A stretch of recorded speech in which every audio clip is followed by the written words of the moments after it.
What's the word, fight fans? It's your boy Los with FightHype, and I am here accompanied today by the one and only trainer, Jose Benavidez Sr. Jose, how you doing, my brother? I'm doing great, man. Super excited to be here. We have a fighter tonight fighting on the undercard of Jake Paul, La Pitayita. She's from Mexico, and man, we're super excited. You know, she trains with Julio Lopez in Arizona, and it's an honor, you know, I want to thank Julio Lopez for the invitation to be part of this card. I just flew last night from Miami. I was training with David, working on his next fight. So super excited to be here. Pitayita's going to be fighting Holly, you know, a legend, man. Legend in the UFC. It's going to be a great fight. Don't miss it tonight. So YouTube, you guys can watch it on YouTube. But super excited to be here, man. Absolutely, absolutely. Now let's talk a little bit about the, you know, La Pitita Vega, you know, and what do you see her bringing to the table, you know, for Holm? You know, Holm, a legend in the sport of boxing and UFC. Well, you know, she's been training with Junior Academy in Arizona for a while. We've been working together. Junior Lopez is one of my guys that's been with me in my corner, so he has a lot of knowledge.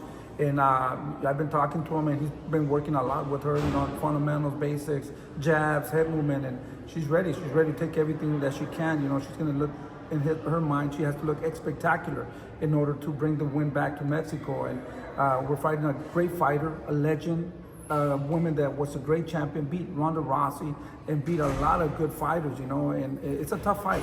Absolutely. But I believe that La Pitayita is a great opportunity for her to shine and be known by the world, you know, and we're super excited. You guys are going to see an exciting fight, a great fight.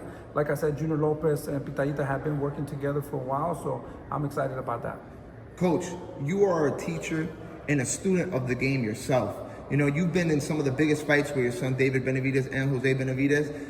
You know, what areas do you think La Pitayita has to be able to, you know, take advantage of Holm? You know, being that Holm is a little I've been talking to Junior Lopez about Pitayita. You know, Pitayita had a great amateur career. A lot of people don't know about her. You know, she was representing Sonora, and she was with Zulem Uribe, you know, from Arizona. She was there for in the same team. So she just has a good pedigree of amateur boxing. And the thing that Junior Lopez has been saying, you know, Junior Academy they've been saying, you know, that the plan is, you know, she's going to have to attack and use all his knowledge that he has captured through these years, and work that body, put that pressure, and look impressive. Absolutely. Coach, how do you see that fight playing out at the end? What is your prediction? I see that, you know, La Pitayita is going to have her hand raised. I believe that she's ready mentally, physically, and she's hungry for this. She knows that this could change her whole family's life, you know, so she's coming with everything. It's going to be a great fight. Don't miss it. It's going to be on YouTube, in MVP, I believe, and stay tuned. Absolutely, absolutely. Now, switching it up a notch, Coach. You know, I know you're not going to want to give too much on it, but David Benavidez, what can we expect? We're super excited. We're working on it right now. We wanted to fight Better Beef or B-Ball, you know, and that was the plan. You know, the winner of that would fight David Benavidez. I don't know what happened. B-Ball just decided to give the belt away. He didn't want to fight David.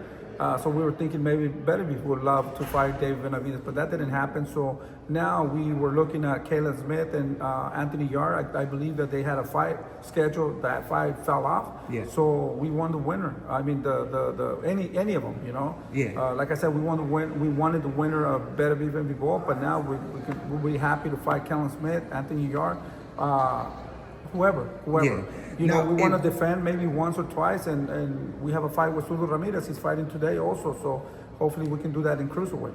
Awesome. You know, Better Beef and Bivol, you know, they had the second fight. We saw who won out of that one. They talked on a rematch, but nothing has officially came out saying that they're gonna have a trilogy to that. You know, and it kind of leaves David in a limbo again, right?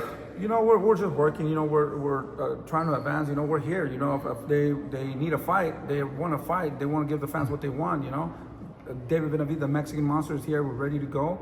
We're ready. So if they do the fight or not, we're ready.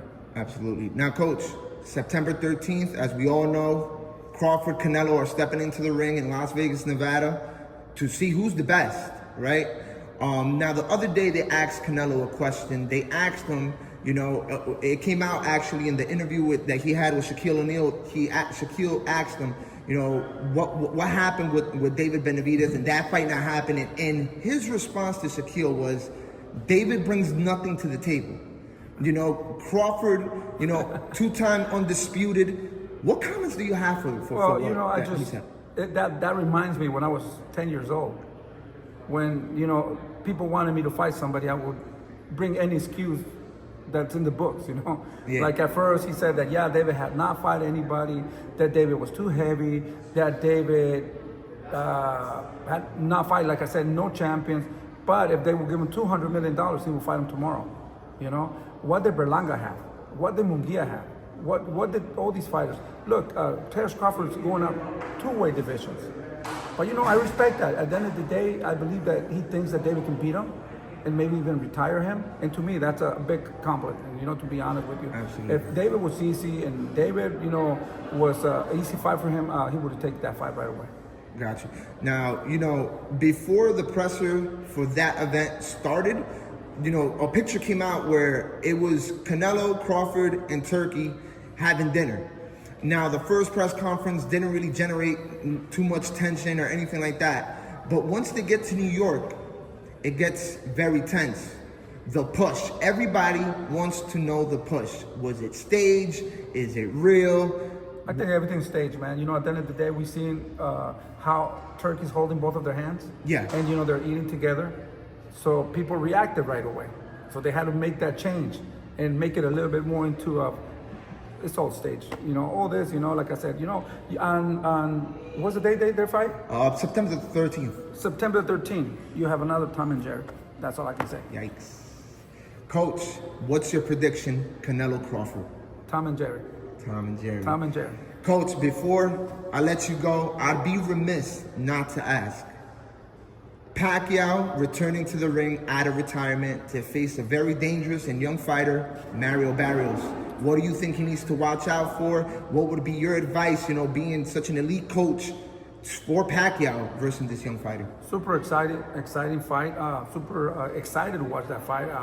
I'm not going to be able to, and all you guys don't miss it. You know, it's going to be a great fight. You know, to me, Manny Pacquiao is a legend. You know, no matter what happens, he's still going to be a legend. You know, Mario Barrios is coming up. He's a great fighter. He's proven himself. He fought everybody too. So it's a great fight for both of them. At the end of the day, there's no losers here.